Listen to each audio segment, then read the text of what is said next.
Alright, so what are we doing today? Well, I'm Matt Granfield, the editor of indiewineguide.com.au, and I thought we'd compare the 2008 Grange with the bottle of wine I made at home from the grapes I bought in the supermarket and bred yeast.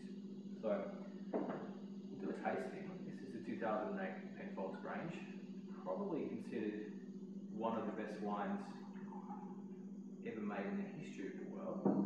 They put this in an American oak set of barrels for about 19 months.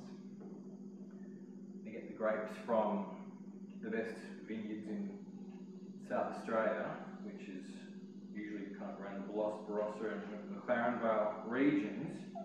I think there's about 2% Cabernet Sauvignon in that. And I think one of the best American kind of wine guys just gave this 100 points. So, let's have a taste. Smells like red wine.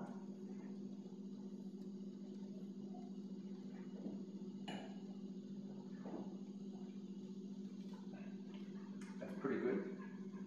Kind of berryish, bit of licorice perhaps. It's kind of hard to drink wine like this and not drink it like a bit of a wanker. Do you think bits are too generous of a term? The problem is you're going to pay $785 for a bottle of that sort of stuff. And it's very bloody good. You kind of want to taste it. You don't want to just set it down the back of your throat. You want to kind of use the taste buds around here. So in the privacy of your own home, even the bloody dogs tell me I'm an idiot, but you kind of got to wash it around a bit.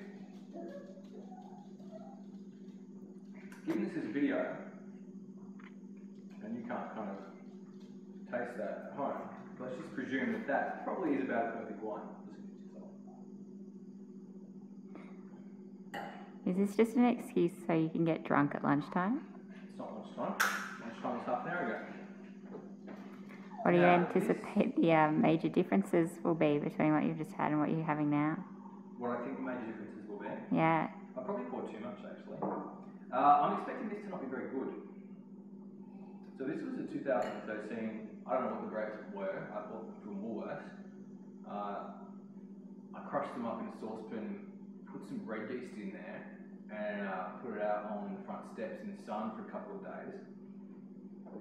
I'll describe the body of this, it will be light.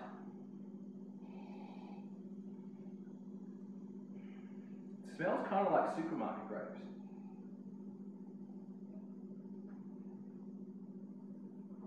Mixed with heaps of water. That's fucking disgusting. That is certainly not as good as the 2008 Penfolds Grange. Is it a fair comparison given that you're comparing an independent wine versus a Woolworths grape? Well, the point of this comparison is to see how they compare. And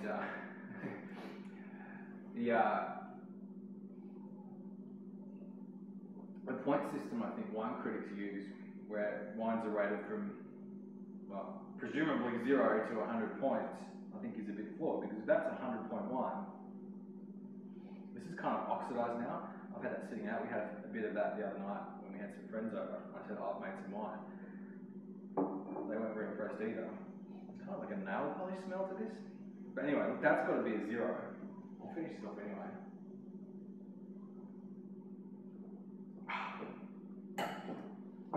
Which makes you then think, here's a $15 bottle of wine from, pick it up at any kind of local bottle shop, made in orange, which is not, you know, they make good wines in orange, but it's not a particularly well-known wine region.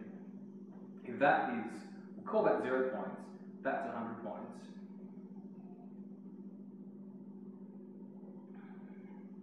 I reckon it's about halfway in between.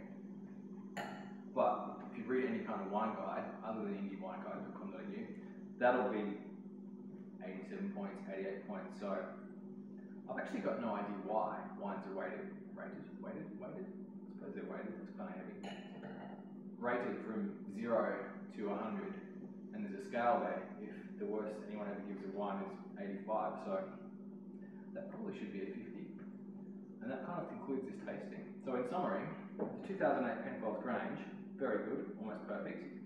The wine I made myself from the supermarket, fucking terrible. And the kind of average wine, average. There's some consumer advice, indiewineguide.com.au.